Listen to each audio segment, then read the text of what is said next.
إن الحمد لله نحمده ونستعينه ونستهديه ونستغفره ونعوذ بالله من شرور أنفسنا ومن سيئات أعمالنا إنه من يهده الله فلا مضل له ومن يضلل فلا هادي له أشهد أن لا إله إلا الله وحده لا شريك له هو أرحم الراحمين وأحكم الحاكمين ونشهد أن محمدا عبده ورسوله الصادق الوعد الأمين اللهم صل وسلم وزد وبارك على حبيبنا المصطفى محمد وعلى آله وأصحابه والتابعين ومن تبعهم بإحسان إلى يوم الدين أما بعد اللهم أخرجنا من ظلمات الوهم والجهل إلى أنوار المعرفة والعلم ومن وحول الشهوات إلى جنات القربات اللهم ألهمنا مراشد أمورنا وأعذنا من شرور أنفسنا ومن سيئات أعمالنا. Kita baca kitab Riyadhus Salihin, bab pada menyatakan tentang menjaga rahsia. 2 minggu lepas tentang malu dan keutamaannya, yang antara lainnya adalah berkaitan dengan pembahagian iman yang disebut bid'un wa sab'un atau bid'un wa sittun, 60 ataupun 70 lebih bahagian iman itu. Dan kita tutup dalam bab malu itu bagaimana Ar-Rasul sallallahu alaihi wasallam cukup pemalu, sehingga disebut dalam hadis itu asyadda haya'an minal ghadra fi khidriha. Baginda Ar-Rasul sallallahu alaihi wasallam lebih malu daripada seorang anak darah. Malam ni kita baca kitab ataupun bab pada menyatakan menjaga rahsia.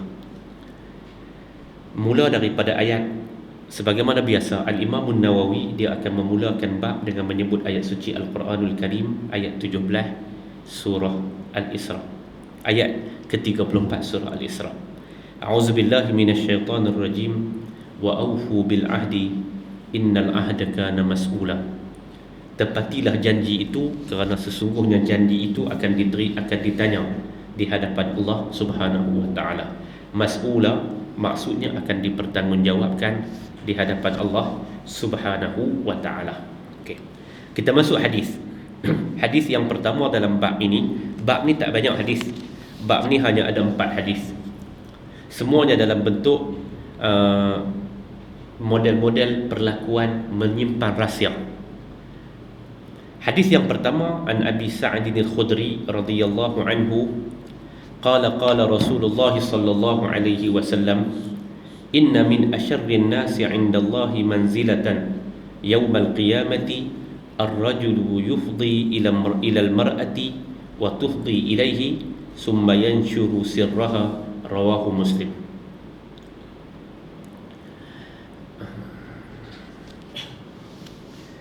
Hadis ni diriwayat daripada Abu Sa'id al-Khudri radhiyallahu anhu. Abu Sa'id kata, Nabi sallallahu alaihi wasallam bersabda, seburuk-buruk manusia ialah seorang lelaki yang menunaikan hajat dengan isterinya kepada perempuan, dan orang perempuan menunaikan hajat kepadanya, yakni bersetubuh. Summa yanshuru sirraha, kemudian dia menceritakan sirraha. Sirraha itu rahsianya. Nya itu rujuk kepada, boleh difahami daripada dua makna. Sirraha, sirru, rahsia. Saya tak boleh cakap tajuk ni. Summayan syuru sirraha, rahsia perhubungan itu. Pasal adik-adik kita muda-muda ada depan, jadi susah cakap. Summayan syuru sirraha, dia menyebarkan rahsia perhubungan itu. Ataupun si suami, sebab dia sebut inna min asyarrin nas, sejahat-jahat manusia itu ialah si suami yang menceritakan tentang rahsia isterinya. Tuan-tuan tengok dalam Nuzhatul Muttaqin disebut di antara benda yang tak baik dalam kehidupan kita ini ialah menceritakan tentang rahsia perhubungan suami isteri. Rahsia perhubungan suami isteri adalah hak yang perlu ditutup, yang dia termasuk dalam maksud diambil dengan ma'ruf, dan sekiranya ada perkara-perkara yang salah silap ataupun dalam perkara-perkara yang aib dan sebagainya, maka lepaskan dia dengan ma'ruf. Itu dalam maksudnya. Jadi menceritakan tentang rahsia perhubungan itu, menceritakan, tuan-tuan disebut, dia menceritakan sebagai contoh bentuk perhubungan, menceritakan tentang darjah kekuatan dan kekurangan dalam perhubungan dan lain segala macam tu, itu adalah satu perkara yang dilarang. Bahkan Nabi SAW menyebut, inna min asyarrin nasi, sejahat-jahat manusia, sejahat-jahat manusia indallah, di sisi Allah, manzilatan, kedudukan yang paling jahat di sisi Allah pada hari kiamat kelak adalah seorang lelaki yang dia menunaikan hajatnya kepada isterinya dan isterinya menunaikan hajat kepadanya, summa yanshuru sirraha, kemudian dia menceritakan, menyebarkan tentang rahsianya, merujuk kepada rahsia persetubuhan dan juga rahsia isterinya. Wallahu ta'ala a'lam bissawab. Itu satu perkara yang cukup aib dan tidak boleh disebarkan. Tuan-tuan, illa sebagaimana yang disebut, kecuali ketika mana dia menjadi saksi atas tuntutannya di mahkamah dan lain sebagainya, dan dia tidak boleh disensasikan. Dia tidak boleh disensasikan. Sampai etika dalam pemberitaan juga, tuan-tuan, kalau ada kes-kes yang macam tu, sering mereka akan sebut Ali bin Danong, buh dalam kurungan, bukan nama sebenar. Hak sekadar saya ingat, seorang saja yang mereka buh nama sebenar. Mereka tulis seorang pendakwah, buh nama dia, buh dalam kurungan, nama sebenar. Tak guna semua, tuan-tuan. Kesian kat kawan tu, kira-kira 12 tahun lepas, ketika mana ya manusia, tuan-tuan, kadang-kadang cerai dan sebagainya. Dia tulis lagu tu, seorang pendakwah, buh nama sebenar, buh dalam kurungan, tulis pula nama sebenar. Lepas tu buh nama isteri dia, tulis pula nama sebenar. Ini cukup tak terpakai, tuan-tuan. Jadi Nabi SAW sebut, seorang lelaki yang menunaikan hajatnya kemudian dia menyebarlas, yunshir, nushrah. Nushrah tu makna dia sebaran. Bukan kita cerita sebaran umum. Sirraha, akan rahsia aja. Rahsia yang berlaku dalam perhubungan itu dan rahsia isterinya. Sebagaimana sebahagian daripada orang duk jual, tuan-tuan, orang duk jual ubat-ubat kuat tu di pasar malam tu, dia cerita macam-macam, dia cerita 8 kali, 7 kali sebagainya. Tuan-tuan, sebenarnya itu dilarang oleh baginda Rasul sallallahu alaihi wasallam. Kita tinggal hadis tu. Hadis yang kedua. Wa an Abdullah bin Umar radhiyallahu anhuma anna Umar radhiyallahu anhu hina tayammat bintuhu Hafsatu qalat laqitu Uthman bin Affan radhiyallahu anhu fa'aradtu alayhi Hafsata faqultu in syi'ta ankahtuka Hafsata bint Umar faqala sa'anzuru fi amri falabistu layali summa laqiyani faqala qad bada li alla atazawwaj yawmi hadha فلقيت أبا بكر الصديق رضي الله عنه فقلت إن شئت أنكحتك حفصة بنت عمر فصمت أبو بكر رضي الله عنه فلم يرجع إلي شيئا فكنت أوجد عليه مني على عثمان فلبست ليالي ثم خطبها النبي صلى الله عليه وسلم فأنكحتها إياه فلقيني أبو بكر فقال لعلك وجدت علي حين عرضت علي حفصة فلم أرجع إليك شيئا فقلت نعم قال فإنه لم يمنعني أن أرجع إليك فيما أردت علي إلا أني كنت علمت أن النبي صلى الله عليه وسلم ذكرها فلم أكن لأفشي سر رسول الله صلى الله عليه وسلم ولو تركها النبي لقبلتها رواه البخاري. Hadis ni cerita daripada Abdullah bin Umar. Abdullah bin Umar anak Sayyidina Umar radhiyallahu anhu. Dia cerita apabila anak dia, ada apa nama, anggota keluarga dia, saudara perempuan dia, Hafsah binti Umar, telah janda. Makna telah janda. Maka pada waktu itu dia kata, dia menjadi janda. Kemudian dia kata, Umar Al-Khattab radhiyallahu anhu pergi jumpa dengan Uthman. Umar kata, dia jumpa dengan Uthman radhiyallahu anhu, dia kata kepada Uthman, kalau kamu mau, angkahtuka Hafsah binti Umar, Kalau kamu mau, aku nak kahwinkan kamu dengan anak aku, Hafsah binti Umar. Hafsah binti Umar. Sayyidina Osman jawab apa? Sayyidina Osman kata, sa'anzuru fi amri. Aku nak tengok dulu macam mana nak jadi. Falabistu layali summa laqiyani. Setelah beberapa hari, maka Sayyidina Uthman bin Affan pun menemui Umar dan dia berkata, saya ambil keputusan untuk lah ni saya tak kahwin lagi. Saya tak mau kahwin lagi. Dia kata macam tu, saya tak mau kahwin. Kemudian kata Abu Bakar, kata Umar, bila Sayyidina Uthman dah jawab, dia jumpa pula dengan Abu Bakar. Dia kata pula kepada Abu Bakar, in syi'ta ankahtuka Hafsah binti Umar. Kalau kamu mau, aku akan kahwinkan kamu dengan Hafsah binti Umar radhiyallahu anhu. Lalu fasamata Abu Bakrin. Abu Bakar diam. Dan falam yarji' ilayya syai'an fakuntu awjada alaihi minni ala Uthman. Dia kata, aku lebih tersinggung kepada Abu Bakar daripada Uthman. Pasal Abu Bakar buat diam terus, tak jawab langsung. Uthman tu sekurang-kurangnya dia hebat juga. Dia kata, buat masalah, saya tak mau kahwin lagi. Dia menduda, saya tak mau kahwin lagi. Tapi Abu Bakar ni tak bagi tahu apa, diam sepi. Diam terus, tak bagi tahu langsung. Dia kata, fakuntu aujada alaihi minni ala Uthman. Aku ni lebih terasa hati kepada Abu Bakar daripada Uthman. Falabistu layali. Aku pun duduk beberapa hari. Summa khatabahan Nabi.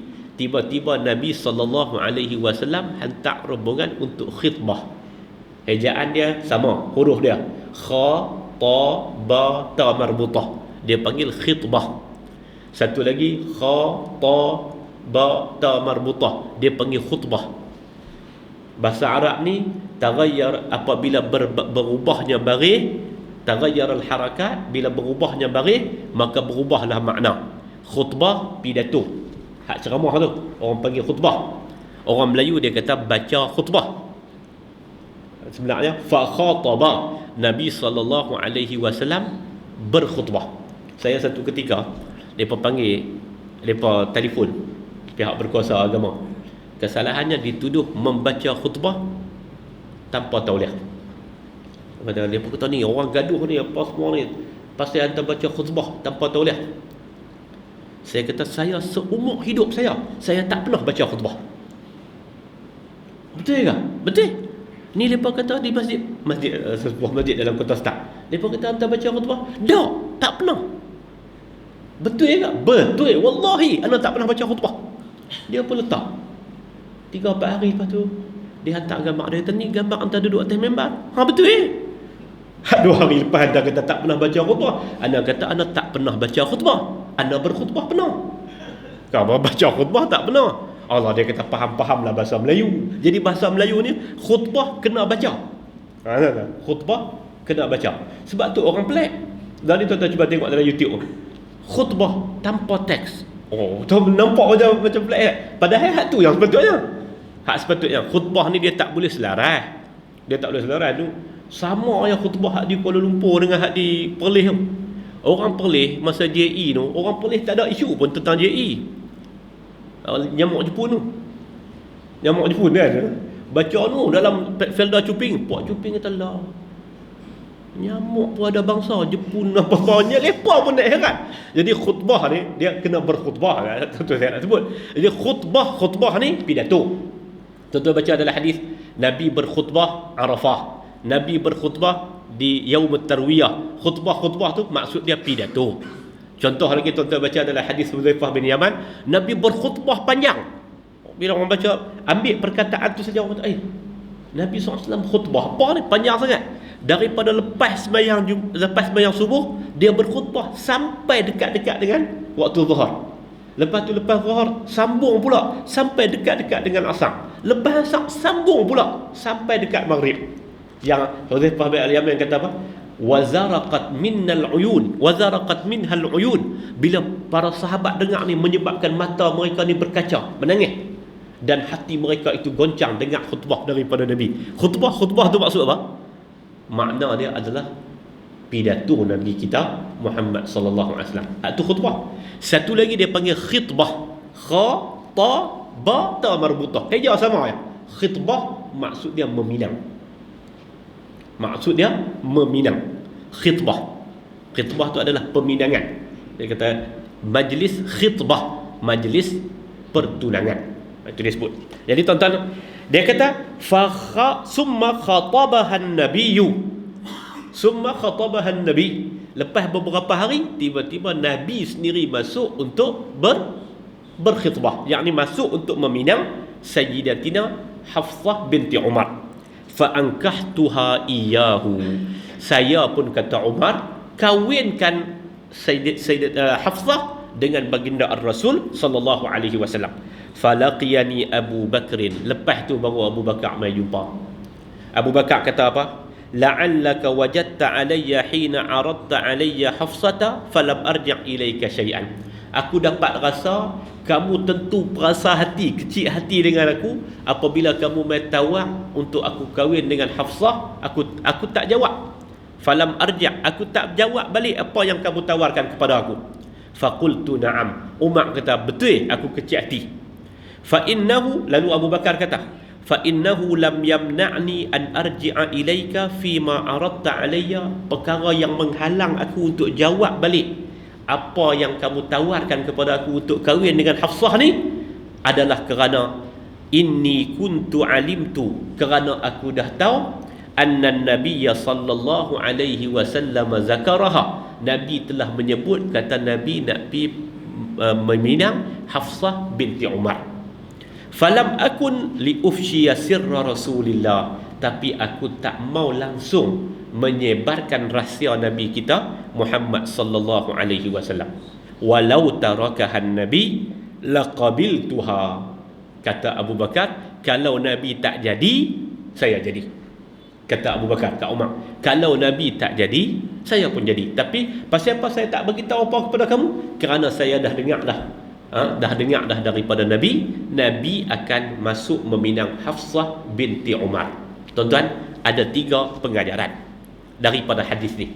Pertama, tuan-tuan, dia tak ada masalah apa bapa mencari calon suami.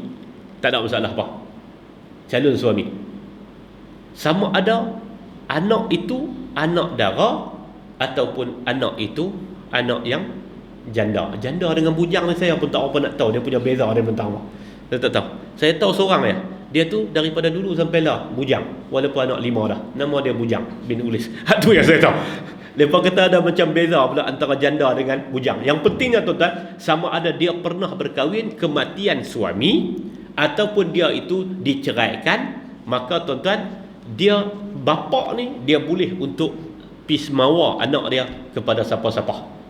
Dia tengok satu orang, Nabi SAW sebut, kalau yang mai itu adalah orang yang mimman tardawna dinahu, orang yang kamu berasa redha dah dengan agama dia.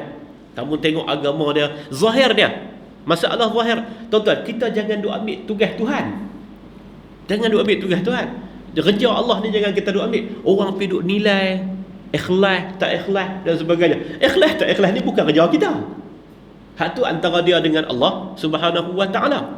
Ustaz Jamaluddin, seorang ustaz dia Lestang.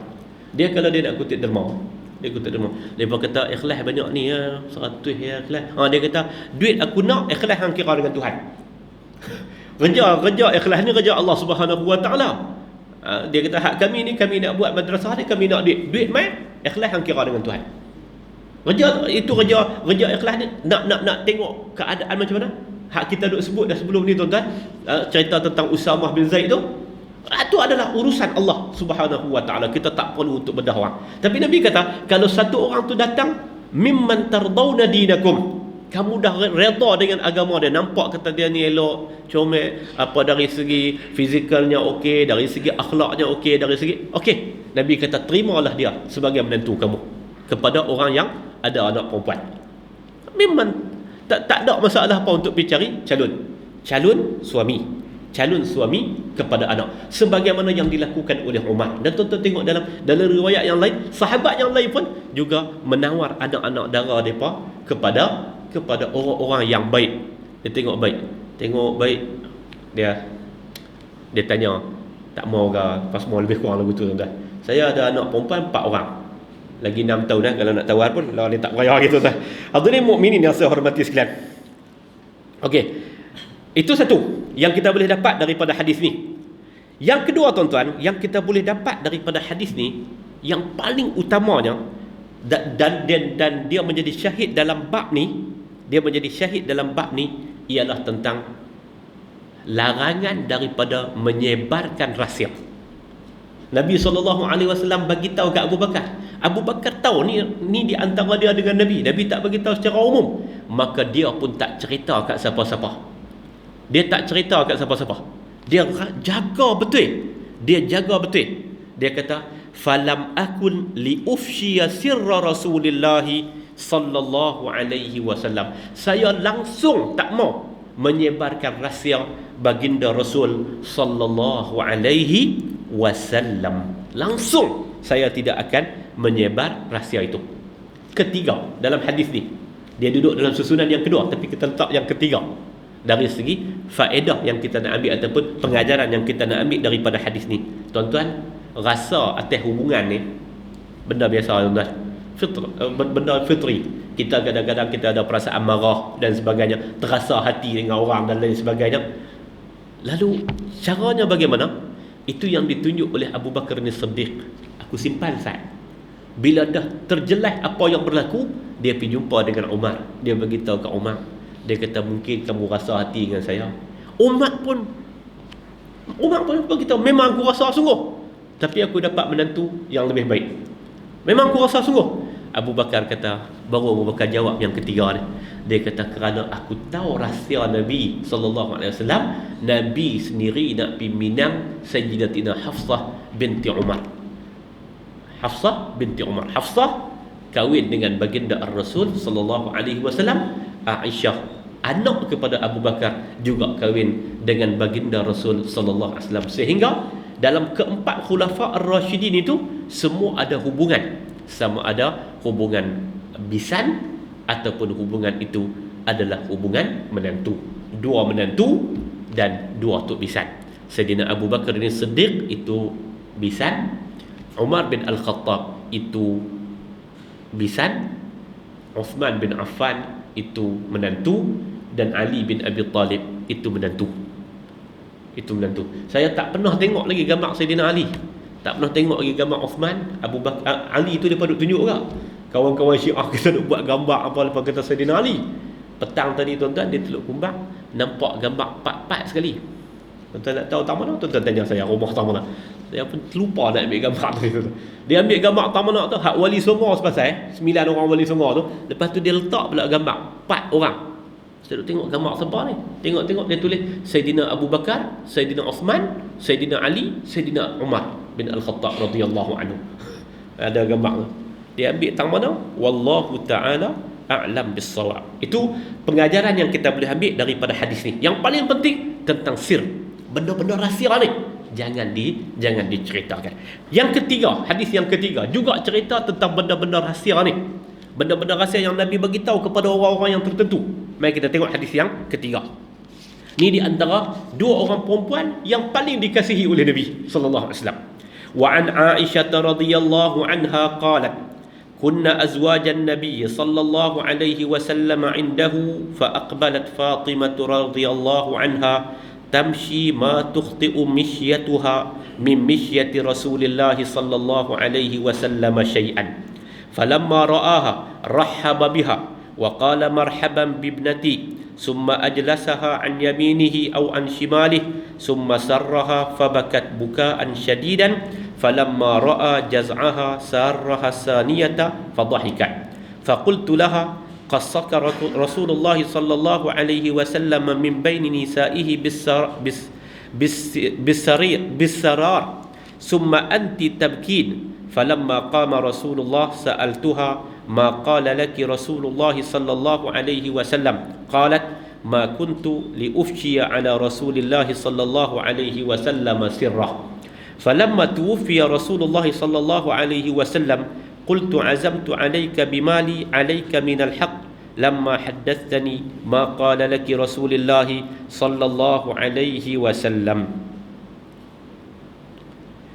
فقالت: أما الآن فنعم، أما حين سارني في المرة الأولى فأخبرني أن جبريل عليه السلام كان يعارضه القرآن في كل سنة مرة أو مرتين، وإنه عارضه الآن مرتين، وإني لأرى الأجل إلا قد اقترب، فاتق الله واصبري فإنه نعم السلف أنا لك. فبكيت بكائي الذي رأيت. فلما رأى جزعي سارني الثانية فقالت: يا فاطمة أما ترضين أن تكوني سيدة نساء المؤمنين أو سيدة نساء هذه الأمة؟ فضحكت ضحكي الذي رأيت. متفق عليه وهذا لفظ مسلم. Hadis ni pula cerita antara dua orang yang dikasihi oleh Nabi di kalangan perempuan. Tadi ni dua orang tok pisan Nabi. Aisyah radhiyallahu anha cerita, dia kata ketika mana isteri-isteri baginda Ar-Rasul ni duduk sekeliling Nabi ketika Nabi duduk Nabi hampir menghadapi saat kewafatan, saat kematian. Nabi duduk, isteri-isteri Nabi ni duduk sekeliling dia.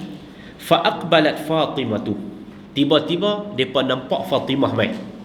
Dan disebut oleh Aisyah, tak ada siapa pun yang dia punya langkah dia sama macam langkah Nabi. Cara jalan dia sama macam cara jalan Nabi ni, lebih daripada Fatimah radhiyallahu anha. Fatimah ni jalan dia saling tak tumpah macam jalan Nabi. Jalan macam jalan Nabi sallallahu alaihi wasallam. Aku tak pernah tengok orang yang jalan dia saling tak tumpah macam jalan Nabi, melainkan Aisyah radhiyallahu anha. Macam mana cara jalan Nabi? Dalam Syama'il menyebut Nabi sallallahu alaihi wasallam jalan agak cepat. Dia berjalan seakan-akan bumi ini dilipat untuk baginda. Maksudnya jalan dia cukup cepat dan teratur. Jalan dia dalam keadaan tenang, cepat dan teratur. Itu jalan Nabi, dan itulah cara jalan Fatimah radhiyallahu anha. Falamma ra'aha, bila Nabi nampak Fatimah radhiyallahu anha, rahaba biha, Nabi pun mengucapkan tarhib, maknanya macam selamat datang, mai. Nabi gembira dengan kedatangan Fatimah.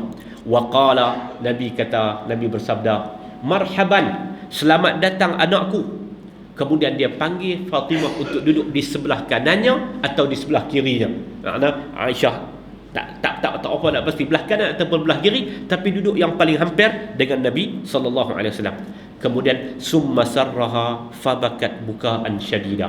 Kemudian dia berbisik kepada Fatimah, menyebabkan Fatimah menangis sungguh-sungguh. Kemudian falamma ra'a jaz'aha sarraha saniyata fadhahikat. Bila nampak menangis tu makin duk ni, maka Nabi pun bisik kali yang kedua, fadhahikat. Tiba-tiba Fatimah ketawa pula, Fatimah gelak. Faqultu laha, Aisyah ni timbul rasa cemburu. Dia pun tanya, khassaka Rasulullah sallallahu alaihi wasallam, Nabi mengkhususkan kamu selain daripada isteri-isteri dan macam khususkan kamu untuk memberitahu satu berita. Nampak macam berita tu rahsia. Summa anti tabkin, kemudian kamu menangis. Falamma qama Rasulullah, bila Rasulullah sallallahu alaihi wasallam diri, falamma qama Rasulullah, maka ketika itu sa'altuha, Aisyah pun tanya kepada Sayyidatina Fatimah radhiyallahu anha. Dia tanya, dia kata, sebenarnya ma qala laki Rasulullah, Nabi kata apa? Dia tanya, sebenar-benarnya Nabi beritahu apa kat kamu ni? Apa jawab? Sama jawapan dia dengan Sayyidina Abu Bakar tadi. Dia kata apa? Ma kuntu li ufshiya ala Rasulillahi sirrahu. Sebagaimana kata Abu Bakar tadi ni, falam akun li ufshiya sirra Rasulillah. Aku tak akan menyebarkan rahsia Nabi. Begitulah juga kata Sayyidatina Fatimah radhiyallahu anha, aku tidak sekali-kali akan cerita tentang rahsia baginda Nabi sallallahu alaihi wasallam. Falamma tuwfiya Rasulillah, bila Nabi dah wafat, maka Aisyah mai tanya sekali lagi. Dia kata, kali ni aku nak tahu sungguh-sungguh apa yang diceritakan oleh Nabi kepada kamu. Faqalat, maka berkatalah Fatimah, ammal an la ni na'am, aku boleh cerita. Dulu aku tak ada cerita, la aku boleh cerita. Amma adapun Yang pertama dia mai bisik kepada aku, dia bagi tahu kata Jibril alaihi salam setiap tahun mai baca yu'ariduhu, mai bentangkan kepada Nabi Al-Quran sama ada sekali ataupun dua kali. Tahun ni Jibril mai dua kali. Dan kata Nabi, wa inni la ara al-ajala illa qad iqtaraba. Aku nampak kata ajal tu makin hampir. Nabi SAW nampak. Nabi SAW berkata, aku nampak ajal tu makin hampir. Maka apa yang dia pesan kepada anak dia? Fattaqillah wasbiri. Fattaqillah wasbiri. Bertakwalah kepada Allah dan sabarlah. Dan dia kata, fa innahu ni'mas salafu ana laki. Sebaik-baik salaf, sebaik-baik yang mendahulu bagi kamu adalah aku. Fabakaitu bukai allazi ra'aiti. Lalu aku pun menangis kerana Nabi bagi tahu tentang ajalnya. Aku pun menangis sebagaimana menangis yang kamu nampak aku menangis. Tuan-tuan, Nabi SAW ni dia menggambarkan tentang hujung-hujung hayat baginda tu dengan beberapa kali. Berapa kali? Tuan-tuan baca dalam hadis Muslim, satu hari ketika Nabi duduk sakit-sakit tu, dia naik atas mimbar, dia minta untuk dipapah, dia bawa ke atas mimbar. Dia naik duduk di atas mimbar, waktu tu sekali dia bagi tahu ada seorang hamba Allah diberikan pilihan baina zahratad dunya, di antara keindahan bunga-bunga hidup di dunia ni dengan bertemu dengan Allah, dengan mati kemudian bertemu dengan Allah dan masuk ke dalam syurga. Para sahabat, Abu Bakar mula menangis. Orang mula rasa, orang-orang yang ada irfan ni mula rasa ni adalah pemberitahuan tentang ajal Nabi sallallahu alaihi wasallam. Yang dia bagi khusus pula kepada Aisyah, kepada Fatimah. Dia kata Jibril main dua kali tahun ni dan ayah nampak macam ini adalah ajal ayah yang makin hampir. Maka bertakwalah kepada Allah dan sabarlah. Apa kita boleh ambil tahun ni, tuan-tuan? Kalau kita berhenti saat kita ambil tahun ni, pesan seorang bapa adalah takwa dan sabar. Takwa kepada Allah dan sabar berpegang dengan agama ini. Ini adalah pesanan yang paling baik. Kita baca dalam surah Al-Baqarah, iz hadara yaqub al-maut iz qala li banihi ma ta'buduna min ba'di. Ketika mana Yaqub menghadapi saat kematian, saat kewafatan, ketika kewafatan menjenguk Nabi Yaqub alaihi salam, dia kata apa kepada anak dia? Ma ta'buduna min ba'di. Dia tanya, apa yang kamu nak sembah selepas aku mati? Dia tak tanya benda lain. Ma ta'buduna min ba'di. Apa sebenarnya yang kamu nak sembah selepas aku mati ni? Lalu anak-anak Yaqub menjawab, qalu na'budu ilahaka. Kami akan sembah Tuhan kamu, Tuhan bapa kamu Ibrahim, Ismail, Ibrahim dan juga Ishaq alaihi wassalatu wassalam. Nabi pula ni, kalau kita tengok dari riwayat ni, dia bagi pesanan ke Aisyah, dekat Fatimah, fattaqillah, bertakwalah kepada Allah, wasbiri, dan sabarlah. Falamma ra'a, apabila Nabi SAW melihat dia duduk di hujung-hujung kehibaan tu, jazai, duduk hibah semua tu di hujung-hujung, maka sarra lisaniyata, dia pun bisik kali yang kedua. Faqala, dia kata, Nabi bersabda, ya Fatimatu, wahai Fatimah, tak redakah kamu untuk kamu menjadi sajidatu nisa'il mu'minin, penghulu kepada segala orang perempuan yang beriman, ataupun sajidatu nisa'i hazihil ummah, ataupun kamu jadi penghulu kepada segala perempuan umat ini. Umat dirujuk kepada umat Nabi kita Muhammad sallallahu alaihi wasallam. Fadhahiktu dhahiki allazi ra'aiti, maka aku pun ketawa sebagaimana yang dilihat oleh kamu. Tuan-tuan hadirin mukminin, Fatimah, ini hadis Bukhari dan Muslim. Apa kita boleh ambil daripada hadis ni? Kita ambil daripada awal, tuan-tuan. Yang pertamanya cerita tentang hampirnya saat kewafatan Nabi sallallahu alaihi wasallam dan harmoninya keluarga itu, bagaimana Nabi amat mengasihi Sayyidatina Fatimah radhiyallahu anha. Pertama. Yang kedua, tuan-tuan, sama dengan syahid tajuk kita ni, larangan daripada menyebut tentang rahsia Nabi sallallahu alaihi wasallam. Nabi beritahu kepada Fatimah, tapi dilarang, seakan-akan ada larangan. Dia kata, aku tak suka untuk menyebut tentang rahsia baginda Nabi sallallahu alaihi wasallam. Dan yang ketiganya, gelaran yang diberikan kepada Fatimah. Tuan-tuan, kita orang yang berpegang dengan sunnah, dengan manhaj sunnah dan jamaah, kita adalah orang yang mencintai ahlu baitan Nabi, ahli keluarga Nabi sallallahu alaihi wasallam. Ahli keluarga Nabi. Siapa ahli keluarga Nabi? Al-Quran menyebut tentang ahli keluarga Nabi. Al-Quran suruh dalam Al-Ahzab tu, Al-Quran suruh kita menyebut salam, salawat dan salam kepada ahli keluarga, ahli bait, kepada ahli keluarga Nabi sallallahu alaihi wasallam. Siapa ahli keluarga Nabi? Orang yang mempunyai hubungan dengan baginda Nabi sallallahu alaihi wasallam dan dia beriman dengan Nabi sallallahu alaihi wasallam. Itu adalah yang disebut sebagai ahli bait. Tapi sebahagian daripada orang Syiah, mereka menolak sebahagian daripada ahli keluarga Nabi sallallahu alaihi wasallam. Ahli keluarga Nabi. Bagaimana isteri tiba-tiba tidak dianggap sebagai ahli keluarga Nabi? Isteri duduk dengan dalam keluarga baginda Rasul sallallahu alaihi wasallam. Sebab itulah lahirnya kata-kata yang dimanipulasikan, kata-kata Imam Syafi'i. Kalaulah mencintai keluarga Nabi itu sebagai tanda kata itu adalah Syiah, maka aku adalah Syiah yang dimanipulasikan. Maksudnya apa? Imam Asy-Syafi'i nak sebut kata kasih kepada keluarga Nabi ini adalah sebahagian daripada tuntutan agama.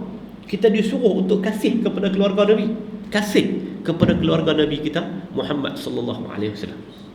Bilal bin Rabah dalam satu riwayat, dia duduk di Damsyik lepas wafatnya Nabi. Bila dia balik ke Madinah Al-Munawwarah, kita pernah dengar cerita ni, dia balik saja sampai ke Madinah Al-Munawwarah, orang pakat minta, wahai Bilal, kalau boleh tolonglah azan, kalau boleh tolonglah azan. Dia tak mau azan, tapi bila yang main minta tu Al-Hasan ataupun Al-Husain, salah seorang daripada cucu Nabi ni, ahli keluarga Nabi yang dikasihi sangat oleh baginda Nabi sallallahu alaihi wasallam, dia main bila depa diminta, Bilal bin Rabah tak boleh tolak.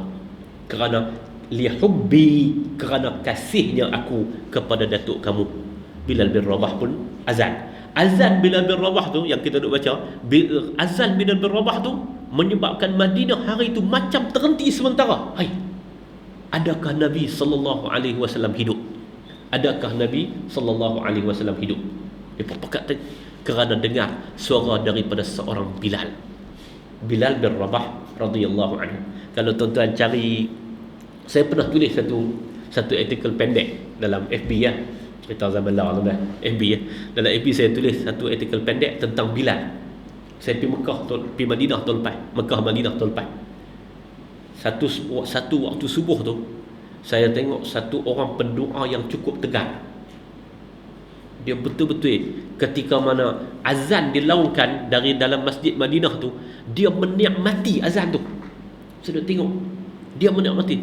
Seorang yang kalau kita baca tentang Bilal, wajahnya hitam, kita baca tentang Bilal, bibirnya tebal, kita baca tentang Bilal, kakinya merekah, kita baca tentang Bilal, badannya agak tak apa tinggi dan sebagainya. Saya tengok orang tu macam digambarkan Bilal bin Rabah.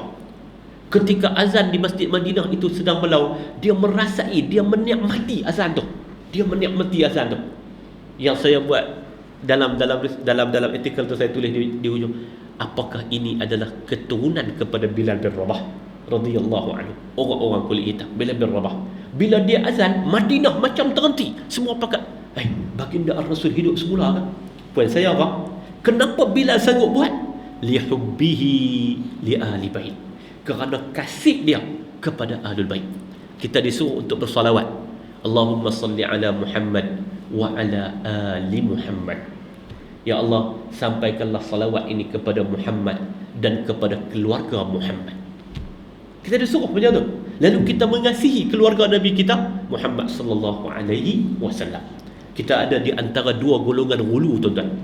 Di antara dua golongan ghulu. Satu ghulu yang amat kasih kepada keluarga Nabi kononnya, sampai ke tahap mempertuhankan keluarga, sebahagian daripada keluarga Nabi sallallahu alaihi wasallam.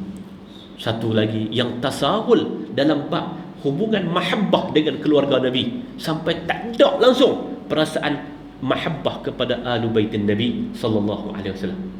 Dan ada pula orang-orang yang menggunakan title kerana dia keturunan Nabi, dia gunakan title macam-macam tuan-tuan. Hadlah ni dia main macam-macam keturunan Nabi sallallahu alaihi wasallam. Guna sampai kalau tuan-tuan tengok dulu-dulu ni orang tuliskan nama kan, Yang Berhormat Datuk Seri Ridwan Abu Bakar, Menteri Besar Kedah kan. Orang bubuh dalam kurungan bawah tu kan. Contoh. Mana kita 2017 jadi sungguh kan, mana kita orang buh dalam kurungan tu kan. Buh dalam kurungan tu nak habaq kata jawatan dia. Lepas tu tuan-tuan tengok pula, lepas tu pensyarah universiti tu. Lepas tu pendakwah bebas, penceramah Radio 3 Pulau Pinang. Lepas tu lah ni tuan-tuan tulis nama buh dalam kurungan ahli keluarga Nabi. Pula dah. Jadi jawatan, jadi pula tu sebagai tuan-tuan.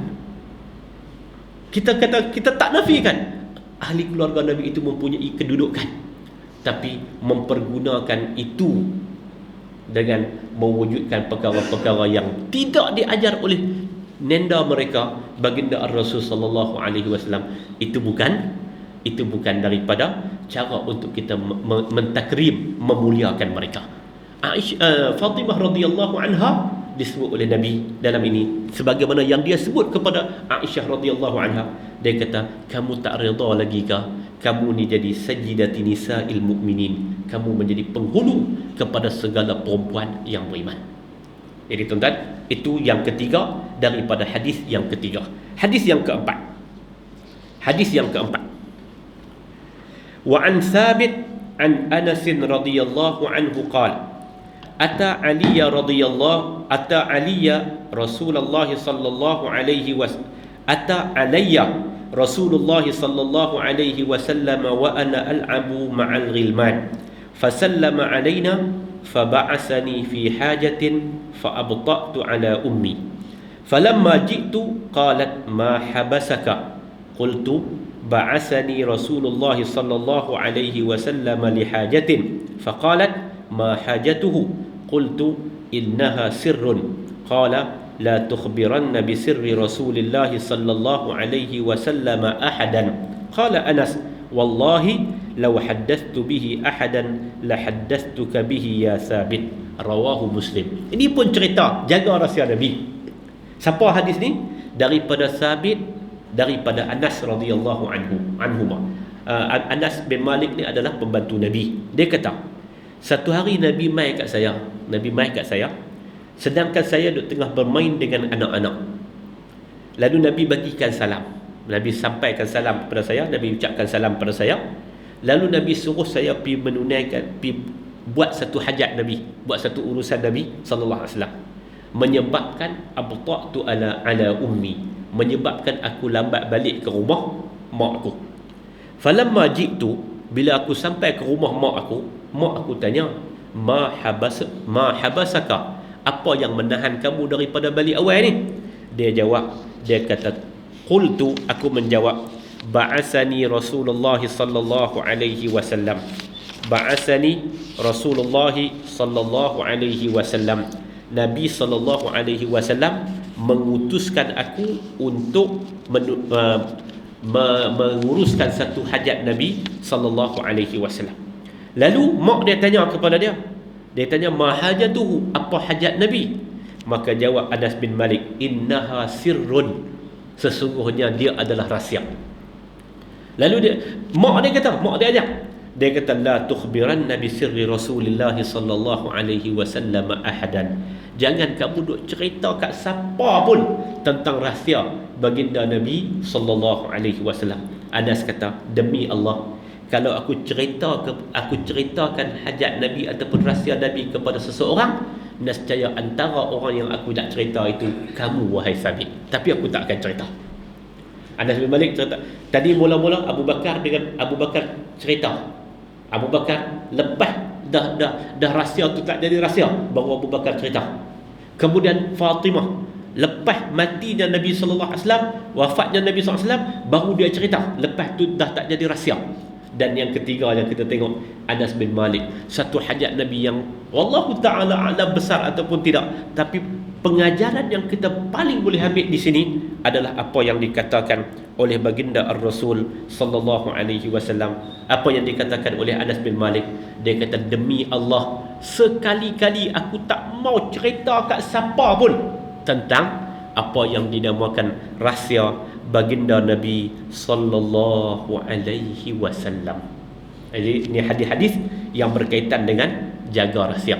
Jadi apa kesimpulan yang paling besar yang kita nak boleh ambil malam ni, tuan-tuan, di antara adabil mukmin, di antara adab seorang mukmin itu ialah menjaga rahsia. Menjaga sir, menjaga rahsia. Kerana tuan-tuan, sebab itulah bahkan kalau kita belajar kita baca dalam sirah, dalam perjalanan peperangan dan sebagainya, menjaga rahsia ini amat dipentingkan. Jaga rahsia. Perkara yang rahsia hendaklah jaga. Dia tak boleh diceritakan secara umum. Bermula daripada cerita tentang publik tadi ni, cerita hubungan tadi ni, tak boleh dicerita kepada publik, tak boleh. Lepas tu, tuan-tuan, sebagaimana macam jadi benda yang biasa yang di kalangan kita, tuan-tuan, di kalangan orang kita lah ni, zaman kita lah ni, sampai tak ada benda apa yang rahsia. Mana ada benda rahsia lah ni, tuan-tuan? Tuan-tuan tengok FB mana ada benda rahsia? Makan di Din Jelutung, malam makan kan? Lepas tu singgah pula di Masjid Hashim Yahya, sembahyang zuhur, sembah Azza wa Jalla di masjid. Kan? Dia jadi lagu tu. Sagi asar pula dia cerita habis. Sampai akhir sekali, kemuncak sekali, tuan-tuan akan tengok anak-anak muda ni, dia check in paling akhir sekali ni, di atas katil dalam rumah sedang beradu. Dia cerita lah tu. Allahu Akbar. Sampai tak ada benda rahsia dia apa cerita. Media sosial untuk menghubung pada asalnya dibuat macam tu, tapi akhirnya digunakan macam sebagai medan untuk tak ada rahsia dah. Tak ada cerita rahsia dah. Tuan-tuan ada kadang-kadang dia jadi benda lawak nak berlucu semua ni kan, tapi kadang-kadang melanggar sangat. Dengar macam biasa ya. Dengar macam biasa duk kata malam Jumaat ni kena balik awal. Contoh orang biasa kan. Biasa duk melawak. Malam Jumaat ni kena balik awal. Kawan tu abang dia awal apa? 3 tahun dah tak teringat malam Jumaat. Dia duk abang lagu tu pula tu. Apa punya cerita ni? Jadi tuan-tuan, benda-benda yang sir ni seharusnya dijaga. Hak ni benda yang cukup penting. Diajar oleh baginda Rasul sallallahu alaihi wasallam melalui perlakuan para sahabatnya radhiyallahu alaihim ajma'in. Dan hadis-hadis ni juga menunjukkan tentang tabaqat dan kedudukan orang.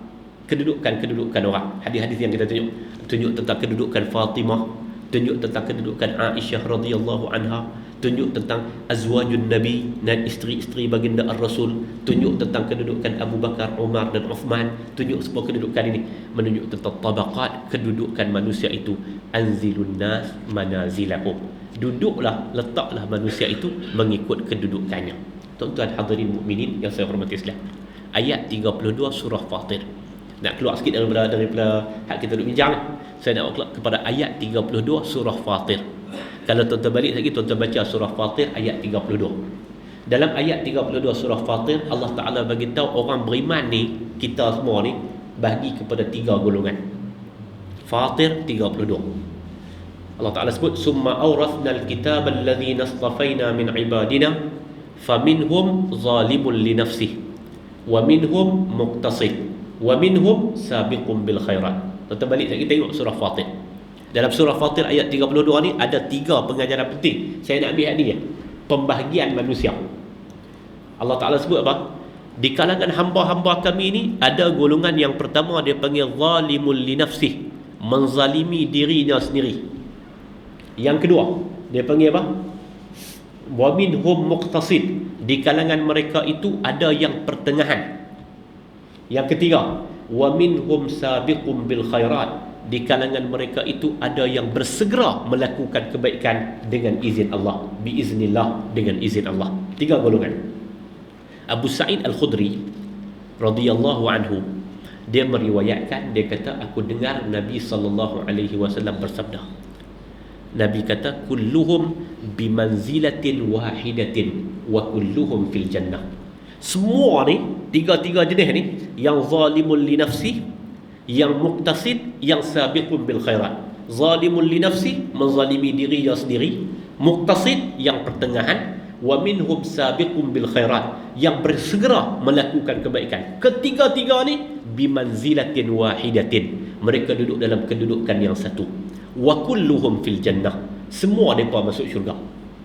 Riwayat Imam Ahmad daripada Abu Darda pula meriwayatkan, Allah Ta'ala berfirman ayat ni, faminhum zalimun li nafsih, di kalangan hamba kami ni ada yang zalim kepada diri mereka sendiri, wa minhum muqtasid, di kalangan mereka ada yang pertengahan, di kalangan mereka ada yang sabiqun bil khairat, bersegera melakukan kebaikan. Okey. Lepas tu Nabi SAW bagi komentar. Abu Darda menceritakan, Nabi kata apa? Fa ammal ladzi nasabaqu bil khairat, adapun golongan yang bersegera melakukan kebaikan, faulaika yadkhulunal jannata bighairi hisab, maka mereka akan masuk syurga tanpa hisab. Siapa dia? Orang yang sabiqun bil khairat, orang yang segera buat kebaikan. Segera buat kebaikan. Orang ni masuk syurga tanpa hisab. Kita tengok, saya nak bawa 2-3 contoh. 2-3 contoh siapa dia yang dikatakan sabiqun bil khairat. Kemudian Nabi kata, wa ammal ladzi naqtasadu, adapun golongan yang pertengahan, maka mereka itu akan masuk ke dalam syurga, maka mereka itu fayuhasabuna hisaban yasira, mereka akan dihisab, tapi hisab yang agak mudah, agak ringan, tak susah kan, agak ringan ya hisab mereka itu. Wa ammal ladzina zalamu anfusahum, adapun golongan yang menzalimi diri mereka sendiri yang disebut dalam ayat 32 surah Fatir ini, maka mereka itu yuhbasuna fi tulil mahsyari, mereka akan ditahan dalam tempoh panjangnya hari mahsyar. Duduk sana sampai rahmat Allah Ta'ala datang menyebabkan mereka masuk dalam syurga Allah Subhanahu wa Ta'ala. Okey, 3 golongan Nabi kata tiga-tiga masuk syurga. Cuma beza dia apa? Tingkatan. Hak tu saya kata tadi, hadis-hadis, gabungan hadis ini menunjukkan adanya tabaqat di kalangan manusia, ada tingkatan di kalangan manusia. Semua beriman, semua insya-Allah kulluhum fil jannah, insya-Allah semua dalam syurga, tapi dari segi tingkatan dia tak sama. Yang bersegera melakukan kebaikan masuk syurga tanpa hisab.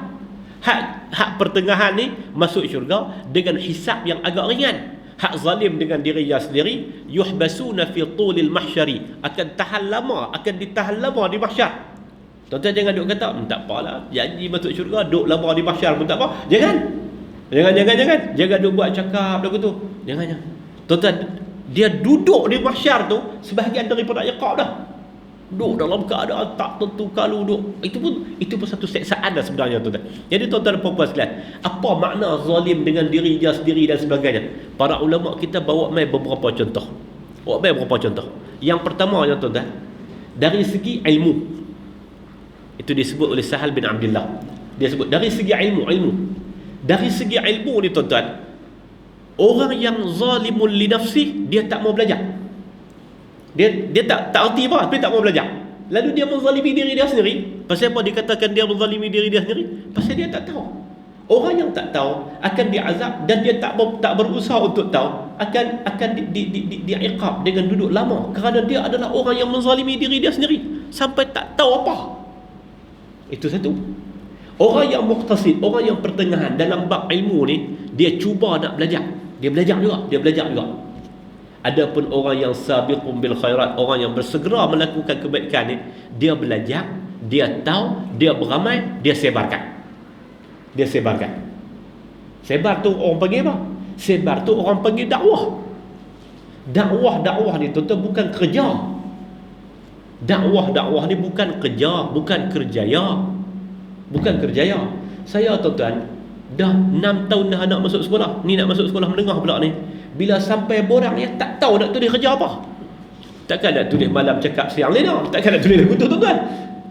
Tak tahu nak tulis kerja apa. Kerana pendakwah ni bukan kerjaya. Pagi tadi tuan-tuan dalam nak mai ada program di immigration Seberang nak mai tadi orang telefon kat. Saya pun kat. Ustaz tu kan? Saya kata ya. Dia kata ni dapat nombor daripada seorang, dia habaq nama kawan tu. Kenal dia? Saya tak kenal. Dia kata betul, dia kenal sungguh orang tu. Saya kata apa ni, SB ke benda tak. Dia ingat lah hati tu. Saya tanya ada apa? Dia kata 21 bulan kira-kira kosong ke tak? 21 bulan. Saya tanya bulan bila? Bulan Januari tahun lepas. Saya kata kosong kot, lebih kurang kan. Dia kata kami ingat nak buat tak di satu tempat lah, dia kata kita nak buat satu program. Saya kata okey. Tapi Ustaz minta maaf sikit kan.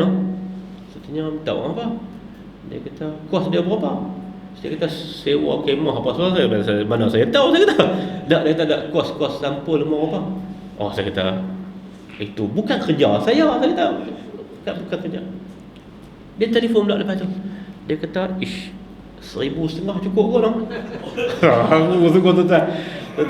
Dia kata ustaz dia habaq ustaz tu. Ustaz tu minta 3,500. Saya kata dia kerja pendakwah, saya bukan kerja pendakwah. Pasal ustaz tak ada kerja, kesian ke dia. Dia faham juga tuan. Dia tak faham. Sebahagian orang menjadikan dakwah ni sebagai kerjaya. Dakwah ni sebagai lubuk cari duit. Tak betul. Dakwah ni tanggungjawab. Jadi bila ada ilmu sikit-sikit, sebarkan ilmu ni. Kalau kata dakwah, kalau orang bagi Cikgu Mak Isa sebut kata apa? Salam maut. Cikgu Mak Isa kata. Cikgu Mak Isa dia nak sebut kata salam maut tu lebih kurang bonus lagu tu ya. Dia bukan jadi satu perkara yang cukup penting dah. Bukan satu perkara yang paling asas. Dia pun jadi lagu tu pula tuan-tuan. Hantar invoice pula. Tawak-menawak pula. Allah dia kata ustaz bukan popular sangat. Kadang-kadang ustaz bukan popular kan. Ustaz tak popular pun masuk TV banyak kali juga. Saya pun pernah masuk TV juga tuan-tuan. TV luar negara okey. TV Siam masuk berapa kali lah. TV luar negara. Jadi tuan-tuan, kadang-kadang orang jadikan dakwah ni sebagai lubuk untuk cari duit. Salah. Satu perkara yang cukup haru. Dakwah ni tuan-tuan kadang-kadang kos dia jadi mahal. Orang pergi duduk banding pula, orang kata ni hak artis. Alah, dia duduk dalam lembah yang berbeza. Nabi pun kata apa? Huffatatil jannatu bil makarih wa huffatatil naru bil malazzat. Syurga itu dipagari dengan perkara-perkara yang susah, sedangkan neraka itu dipagari dengan perkara-perkara yang melazatkan. Okey, balik pada ayat tadi ni, dia sebut apa? Dia kata orang yang sabiqun bil khairat, dia ada ilmu, dia beramal dengan ilmu, dan dia cuba edar ilmu, dia cuba sebarkan ilmu ni. Hak ni dia orang panggil apa? Orang panggil sabiqun bil khairat. Tuan-tuan nampak tak martabat dia tak sama? Contoh yang lain tuan-tuan, dibuat oleh para ulama mufassirun kita. Contoh yang lain masalah zikir. Zalimul li nafsi, orang yang menzalimi dirinya sendiri. Zikir ni makna dia mengingati Allah. Orang yang zalimul li nafsihi ni, dia orang yang menzalimi dirinya sendiri dalam bab zikir. Dia hanya ingat kepada Allah Ta'ala ketika perlu. Ketika dia perlu. Tuan-tuan cuba tengok orang yang sakit kan, Allah, kita tak tahu nak beza hak mana wali Allah, hak mana yang mangkuk ayun. Tak boleh beza tuan-tuan. Duduk di hospital tu, Allah. Ingat kat Tuhan ni duduk di mulut sedia-sedia. Kita kata 3:40 dah sembahyang ke tak lagi. Dia kata waktu sihat pun tak apa nak sembahyang, tak sakit bayar Tuhan tahulah dia kata. Tuan-tuan, ini selagi Islam weh. Zalimul li nafsih, dia zalim kepada diri dia sendiri. Dia ingat kepada Allah ketika perlu. Orang yang muqtasid disebut oleh para ulama, tuan-tuan boleh tengok dalam At-Tabari. Orang yang muqtasid, orang yang pertengahan ni, dari segi mengingati Allah Subhanahu wa taala, dia ingat Allah Subhanahu wa taala, makna dia dalam hatinya ada, dia ingat Allah Subhanahu wa taala.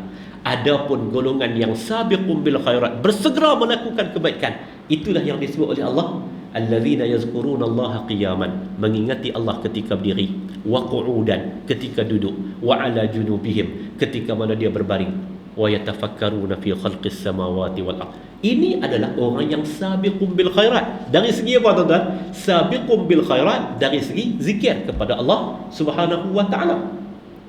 Disebut lagi oleh, kalau dalam At-Tabari juga ada menyebut. Tuan-tuan, contoh 3 pembahagian ni, zalimul li nafsi, muqtasid dan sabiqun bil khairat ni tuan-tuan, dalam masalah cakap. Dalam masalah cakap ni disebut orang yang zalimul li nafsi, menzalimi dirinya sendiri, adalah orang yang banyak bercakap. Orang yang bila banyak bercakap, ada keberangkalian untuk banyak salah. Dia kira bercakap tajuk apa pun dia bercakap semua. Cakap, dia kira bercakap. Tuan-tuan, orang yang banyak bercakap, dia akan menjadi apa? Dia akan jadi banyak salah. Ada keberangkalian untuk banyak salah. Cakap banyak. Yang keduanya muqtasid, yang pertengahan.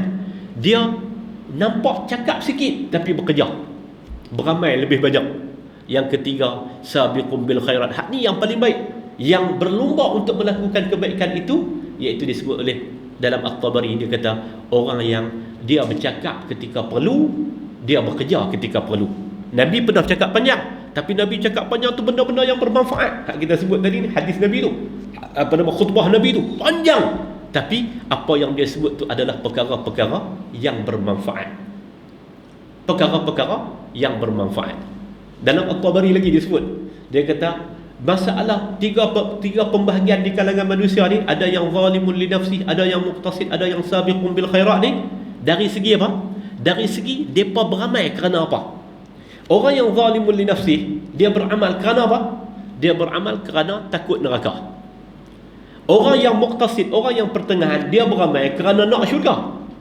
Tapi orang yang sabiqun bil khairat, orang yang bersegera melakukan kebaikan, dia beramal kerana nak redha. Kan beza? Tanpa redha Allah Subhanahu wa taala tak boleh hindar daripada neraka, tak boleh masuk syurga. Redha Allah. Fadkhuli fi ibadi wadkhuli jannati. Masuklah kamu di kalangan hamba-Ku, jadi hamba yang diredai oleh Allah, yang disebut radiyatan mardiyah, barulah wadkhuli jannati. Masuklah kamu ke dalam syurga-Ku. Itu kata ada tingkatan-tingkatan di kalangan manusia ni. Walaupun Nabi kata kulluhum fil jannah, mudah-mudahan semua mereka dalam syurga, tapi dia ada tingkatan-tingkatannya. Imam Ibn Taymiyah menyebut tentang ayat ni.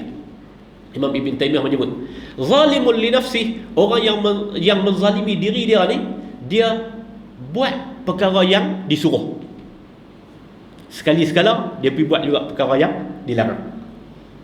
Zalimun li nafsi.